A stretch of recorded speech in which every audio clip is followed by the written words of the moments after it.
James Whale? He's that gobby, finger-pointing, shock jock who cuts off his live guests with a golden buzzer, isn't he? This pretty much sums up what I've always thought.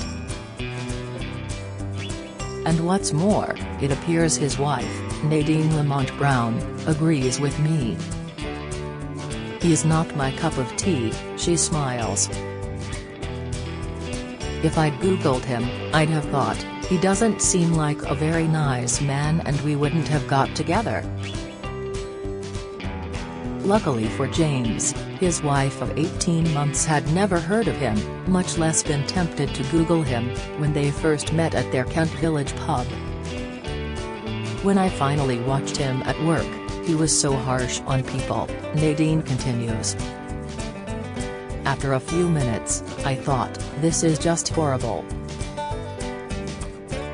But, whisper it, the pioneering broadcaster and Daily Express columnist is actually lovely, generous, funny, smart, self-aware and modest. In short, a great big softie. Aw, says James, bashfully, looking from Nadine to me and then down to their 3 dogs, Lulu, Daisy, and Motley, sprawled out between them on the sofa. I'm not allowed to tell anyone, but you're actually really nice and kind, says Nadine, 57, turning her twinkly blue eyes to her husband. When you watch him at work, it's a persona. He can sometimes go into work mode at home, and I'll have to say, you are not at work now, you can't cut me off. No, he's very kind and thoughtful, no one's ever been nicer to me. You're ruining my reputation, shoots back the talk radio and talk TV late-night host.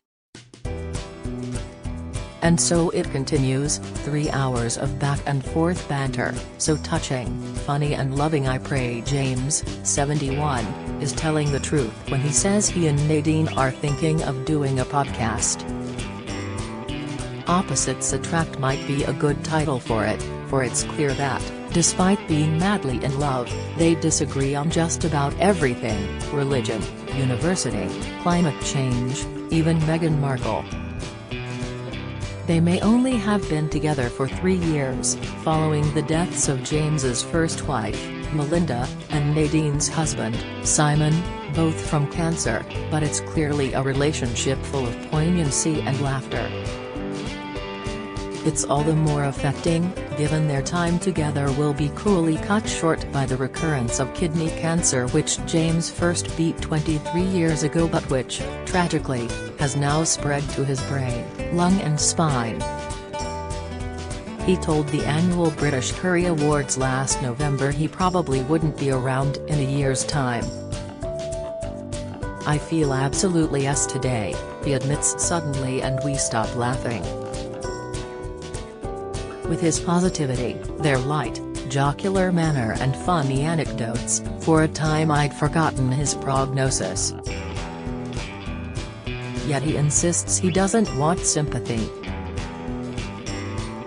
He's been amazingly brave, says Nadine quietly. I've not been brave, darling, says James. There's no alternative but to go on. Sometimes I have gone out and screamed in the garden, for God's sake, just finish me off. I was going to cancel this interview because I felt so bad this morning, but I wanted you to see me because people accuse me on social media of using it as a ploy to improve my ratings. But I'm terminally ill and now you can vouch for the fact. He sighs, I don't want to go on forever if I feel as bad as I do today. Does he ever forget his diagnosis, I wonder? No, it's been my constant buddy for the past 20-odd years. You don't ever not think about it. We had bereavement in common, says Nadine, whose father also died of cancer when she was 29. So we started going out, doing nice things together. Yet after an all-too-brief dash of happiness, James was diagnosed with cancer in 2020, on his remaining kidney, the other one having been removed when a tumor was found on it in 2000. First time round, he made a full recovery, and set up the James Whale Fund for kidney cancer, but this time there would be no cure. It had already spread to his brain, lungs and spine. It was so unfair on her, says James. So I said, I think we should cool it and not see each other, and she replied, oh that's nice, so if I'd just been diagnosed with a terminal illness, you wouldn't come and see me anymore. So we carried on. That carrying on culminated in a fairy tale white wedding at Tenterden Town Hall, Kent, surrounded by family and friends, in October 2021. We didn't have the luxury of time, says Nadine, who completed a degree in biology and biochemistry while raising a 2-year-old daughter, Holly, and is now a successful tax accountant, advising Premier League footballers. No, I bought you the engagement ring by mistake, quips James. Cue giggling from Nadine, that was so funny. We went to Tiffany's, and he didn't have his glasses so he didn't see the extra knot on the end.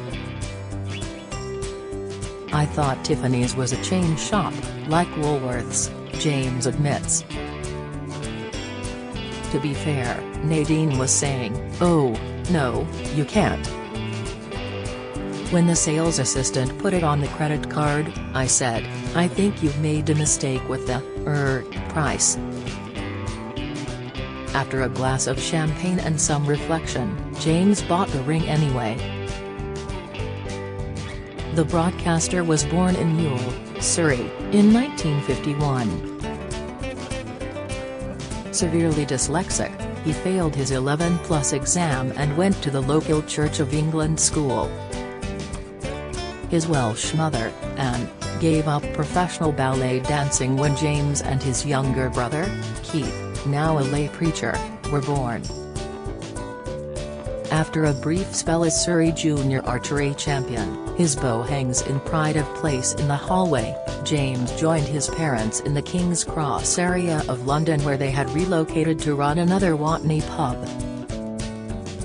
Unable to go to college due to his dyslexia, which was finally diagnosed live on night TV 25 years later, he began work on a building site, much to the disappointment of his mother.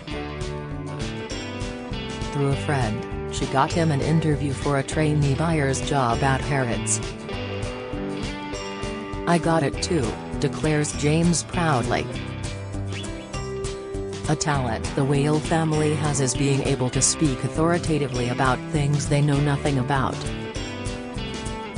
James turns to Nadine, asking, and that is a talent really, isn't it? But I don't ever say anything that's completely wrong. Do I?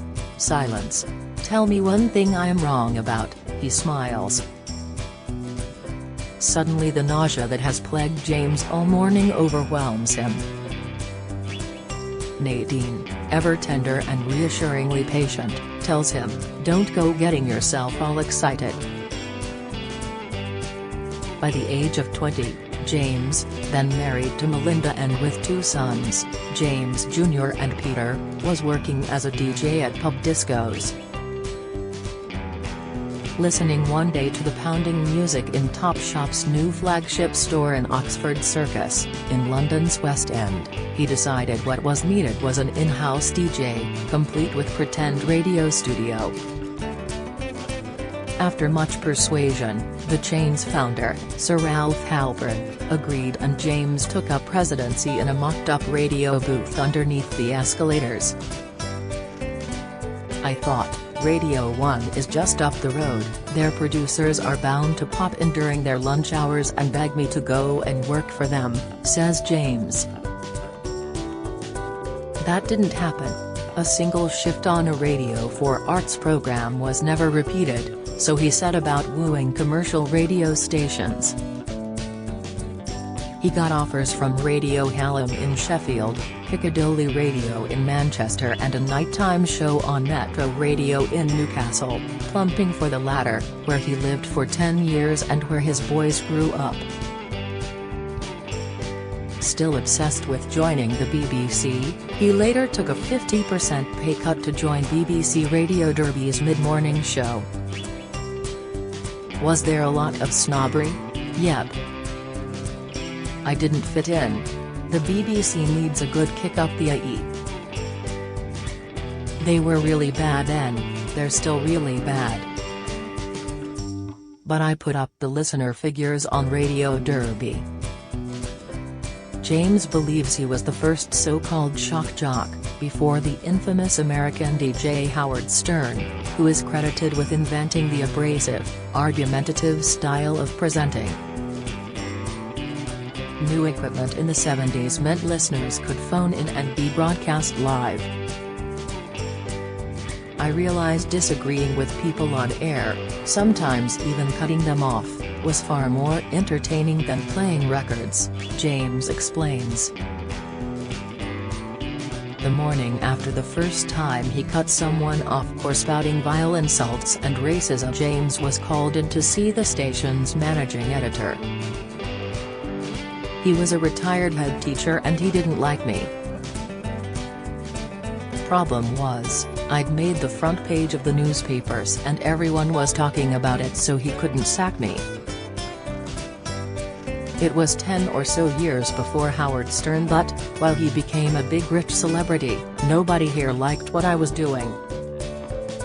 I should have gone to America. I think I'd have been more successful. In the late 1980s, James joined Radio Air in Leeds and his show was broadcast simultaneously on Yorkshire television. A ratings success, it soon transferred to ITV. The 90s made him a household name, in a number of TV and radio shows including LBC and Talk Radio. He hosted several shows and, in 2016, appeared in Celebrity Big Brother. While there have been controversies along the way, he was sacked in 2008 for urging listeners to vote for Boris Johnson as London mayor. His late-night show remains a staple of talk radio. Though recently, his illness has kept him off air. At one point, the steroids he was taking made him think he was God. He was striding around the garden with a big wooden staff, says Nadine. I rang his consultant and said, "I've got God in the garden." He said, "Righto, I'll cut down his dose." After his 2020 diagnosis, James thought seriously about going to the assisted dying clinic, Dignitas, in Switzerland. "I am terminally ill," he says, "it would have been easier all round." "But you didn't like that idea, did you?" "No, I'd rather go somewhere else for a holiday," says Nadine, smiling as their eyes meet. Since then, the couple have made happy memories, with fabulous holidays in Antigua and Cornwall, with family, including James's grandson, Oscar, who's training to be a Marine in Exeter, and Nadine's youngest daughter, Kemi, who's at university in the city. When we meet, Nadine is preparing to return home to the neighboring village, where she lives from Monday to Thursday. "That was the deal when we married, I kept my name and my home," she says. "I really recommend it as a way to be married. You don't get into the drudgery, the boring bits. It's great."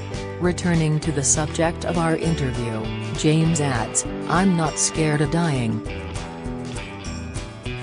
I want to be buried in the churchyard at the top of the hill. It's a great view. The reason I wanted to go to Dignitas was because I was thinking of others, not me." But, he adds, looking at Nadine, "I'm glad now I didn't because we've had 2 great years." Don't miss James Whale every Monday in the Daily Express.